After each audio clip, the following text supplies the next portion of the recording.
Okay, so let's have a candid conversation from one business owner to another.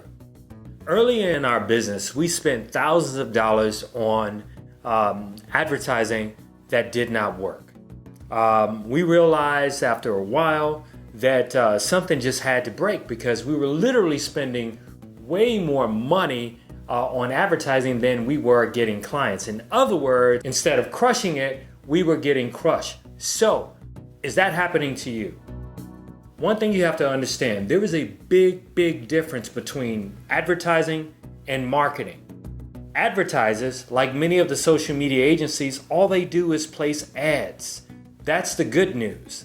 The bad news is any other social media agency that's working for your competition is doing the exact same thing.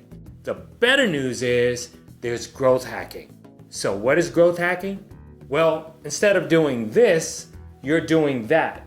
It's the same strategy that a little known company that's a global sensation now decided to implement because they were spending about $200 per customer acquisition. The problem with that was the cost for their service was only $5 a month. So if you are struggling spending thousands of dollars with a social media agency and you're not making the money, consider growth hacking. Remember, it's okay to advertise, but with marketing is about putting a customized strategy together to get customers and clients through the door. If this sounds interesting to you, click the link below and let's chat.